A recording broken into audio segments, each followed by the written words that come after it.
सर्वप्रथम भारत के समस्त राज्यों के होमगार्ड साथियों को जय हिंद।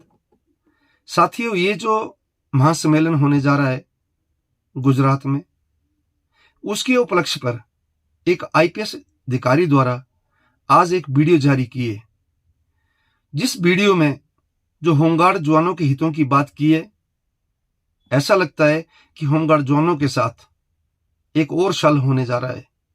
जिस तरह से 2022 में जो समीक्षा हुई थी गृह मंत्री के समक्ष में, और होमगार्ड जवानों को उन्होंने पूरे भारतवर्ष में आरक्षण लागू किया था, जो आरक्षण 1980 में लागू हुआ था और 2022 तक टोटल 10 राज्यों में था, और 2022 के बाद उन्होंने पूरे भारतवर्ष में आरक्षण लागू किया था, लेकिन जवानों के हितों की बात नहीं रखी। क्योंकि जवानों की बार बार एक ही मांग रही है कि महोदय, हमें भी 365 दिन रोजगार दिया जाए, हमें भी राज्य या केंद्रीय कर्मचारी का दर्जा दिया जाए। लेकिन देश का होमगार्ड जवान आज भी देश के अन्य कर्मचारियों से वंचित है। जो सुविधाएं उन्हें मिलती हैं, उससे देश का होमगार्ड जवान वंचित है। आज देश के पशु पक्षी के लिए भी बजट पास किए जाते हैं, लेकिन आज दिन तक देश के होमगार्ड जवानों के हितों के लिए बजट पास नहीं किया गया। साथियों, देश का होमगार्ड जवान जिसने द्वितीय विश्व युद्ध के समय अपनी सेवाएं अपने देश में तो दी, लेकिन अन्य बाहरी कंट्रियों में जाकर भी अपनी सेवाएं दी, जैसे जर्मन और इंग्लैंड में जाकर, जो कि काफी सराहनीय सेवाएं रही। और उसके उपलक्ष्य पर तत्कालीन central provinces and Brar home guard act के तहत इस संगठन को पुलिस के लिए गठित किया गया था। उस टाइम यह संगठन स्वयंसेवी नहीं था, लेकिन इसे वर्ष 1956 में आजाद भारत की प्रथम सरकार द्वारा इसे स्वयंसेवी स्वरूप जो दिया गया, और तब से लेकर आज तक देश के होमगार्ड जवानों का भरपूर शोषण हो रहा है। क्योंकि साथियों, 1947 से लेकर 1978 तक पुलिस और होमगार्ड को समान वेतन जो है वो दिया जाता था, और समान दर्जे से देश के होमगार्ड जवान ने अपनी सेवाएं दी है।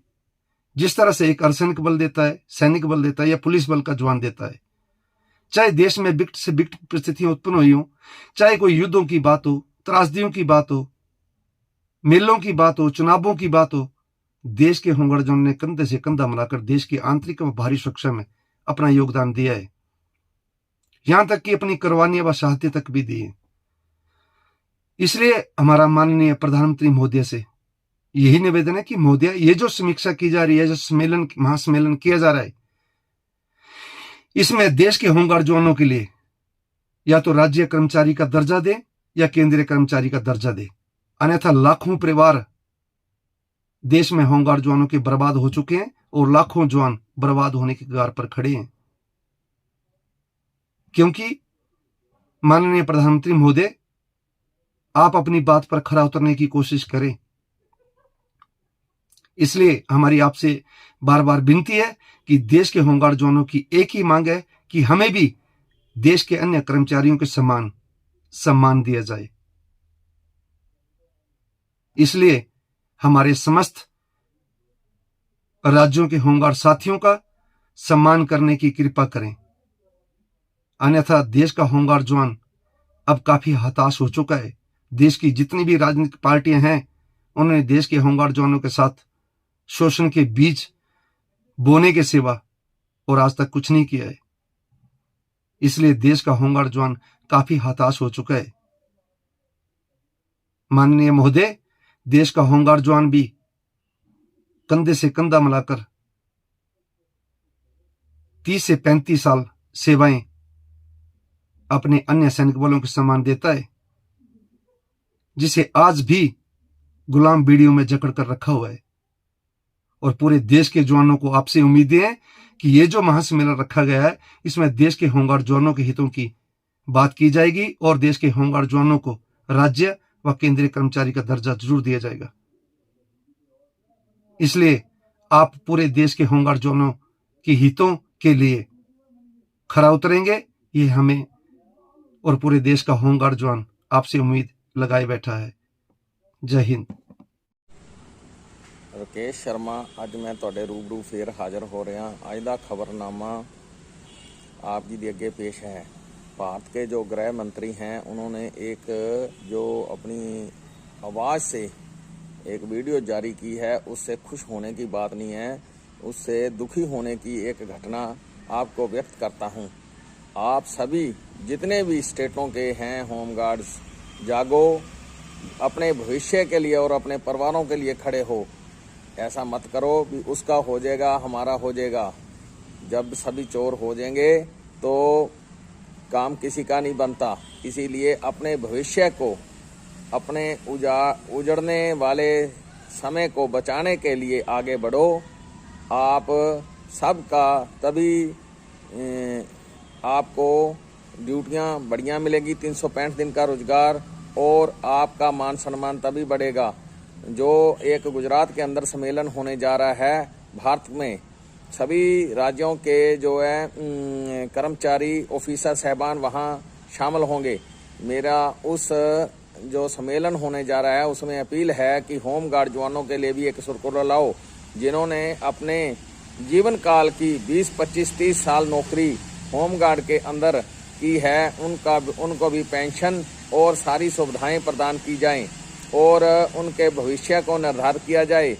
उनके जीवन में जो त्रुटियां आप लोगों की वजह से हुई हैं वो पूरी की जाएं। इनको राज्य कर्मचारी का जो दर्जा दिया जाए, मानयोग सुप्रीम कोर्ट का अपमान ना किया जाए, उसकी भी आप उसको भी देखते हुए उसका भी मान सम्मान बरकरार मानयोग सुप्रीम कोर्ट का रखें। आप सभी को अनुरोध है, आप सभी जो भी उच्च अधिकारी हैं उनसे मेरी अपील है, विनम्र बेनती है। होमगार्ड जवानों ने तो अपना परचम जर्मन और इंग्लैंड में भी लहराया है। होमगार्ड के जवान सरहदों की रक्षा भी करते हैं। होमगार्ड जवानों ने कोरोना काल में भी अपने प्राणों की हुतियां दी हैं। होमगार्ड के जवानों ने आतंकवाद को पंजाब में या अदर स्टेटों में शांत करने के लिए भी अपनी हुतियां दी हैं। जिगर योग है, दीनानगर में एक कांड हुआ था, उसमें होमगार्ड जवानों ने अपने प्राणों की हुतियां दी और थाने का जितना भी असला था, एमुनिशन, उसको बचाया। होमगार्ड जवान जो एक सुल्तानपुर लोधी में भी उसने अपना सिर जो है अपनी सरकार के लिए बलिदान दिया। ऐसे होमगार्ड जवान आए दिन अपने जो सिरों का बलिदान देते रहते हैं। इनकी गाथाएं बहुत अचूक हैं। इन जवानों के साथ किसी प्रकार का भी धोखा ना करें, क्योंकि इन्होंने और इनके परिवारों ने आप लोगों को चुनकर सेंटर में और राज्य सरकारों में सरकारें बनाने में अपना योगदान दिया है। इनको पहल के आधार पर इनकी पेंशन और इनका जो भी मान सम्मान है, इसको राज्य कर्मचारी के बराबर दर्जा देना चाहिए, जो मान योग सुप्रीम कोर्ट ने सभी स्टेटों को इसका मूल मंत्र बताया है। जय जनता जय संघर्ष, जीत होमगार्ड जवानों की। खबरनामा समाप्त। जय हिंद।